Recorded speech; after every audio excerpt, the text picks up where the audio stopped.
Hello and welcome back everyone to another check-in with myself, Liam Sorrenti, Trauma and Attachment Specialist with the Boys and Girls Clubs of Calgary, reminding you all that we're still here. Now I wanted to check in with all of you first and foremost just to see how you're doing, how you're adjusting. A few weeks into the pandemic and our collective crisis and the new roles that we all find ourselves in day to day as we navigate this unexpected journey. One of the things I wanted to touch base with you specifically on in this little web-based video is how do we ensure that as we go along day to day that we're trying to do our best to maintain our connection and our communication specifically with our loved ones. One of the ways that we can do that is through a process called attunement, or tuning in to our needs and the needs of our loved ones. One of the things that I like to teach people is the process of first attuning, finding out the need, attending, figuring out how to make that need happen, and then aligning with everyone's needs on their own basis so that we can all kind of flourish and grow and thrive together. Now for today, I just want to talk about specifically attunement and what that looks like in your homes, in your communities, or the environments that you're spending the majority of your time in right now, as we all have to socially distance each other, or distance ourselves from one another, and be in more isolated settings. So when it comes to attunement, or tuning in, one of the things that I like to talk about is how do we clear away all the extra things that are going on in our minds so that we can actually be present with one another.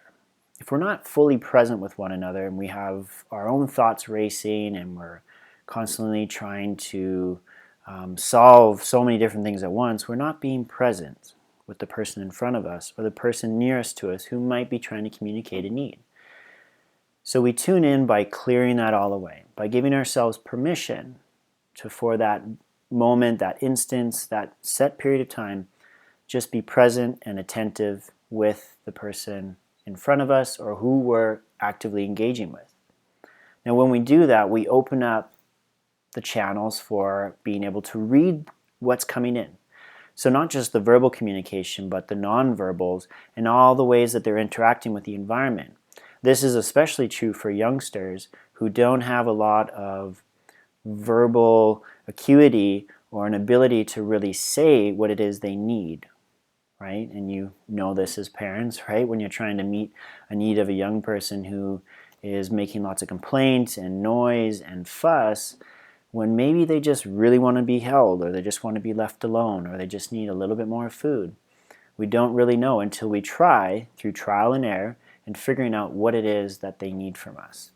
And so being an attuned communicator right now means that we're trying to give ourselves that permission to clear out all the rest of the expectation and the worry that we have in that moment, tuning in, being present with that person that we're with so we can try to get that need understood, because we can't attend to it if we don't know what it is. And so I put that challenge out there is to try to be an attuned communicator with your loved ones. Try to figure out what their needs are, because our needs have changed greatly day to day as we go through this collective crisis and this journey together. And so what worked before might not be what's working now. And so we need to tune back in to make sure that we're translating those needs coming in effectively. Now, before I sign off, I wanted to share a quick little strategy with you who are at home trying to figure out how to establish your day and your routines, because I know that we're not all stay-at-home professional educators, and so we need sometimes a little bit of help and resource and strategy. So one of the things that I used to do when I worked in school settings is when I'd meet somebody and I'd try to figure out what it is that they're up to, I'd create a little bit of a schedule on the go by using a very simple first, then. This is just a laminated piece of paper because I like laminating. Who doesn't? You can use a sheet protector and a white piece of paper, and you just write first, then. You can do it vertically, horizontally, however you'd like to do it.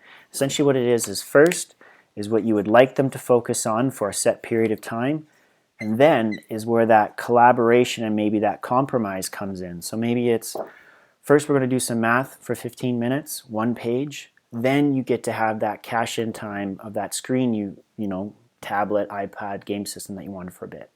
And then when that's done, you erase it, and then you start again with another first, then. So just a little trick. It helps to kind of keep the schedule a little bit more loose if you can't have anything too rigid or defined day to day because your work needs change as well in the home. But yeah, so give that a shot, give that a go, give that a shot, and hopefully that works out for you. So be an attuned communicator, be present, figure out what those needs are, and if you need a little bit of help, first then. All right.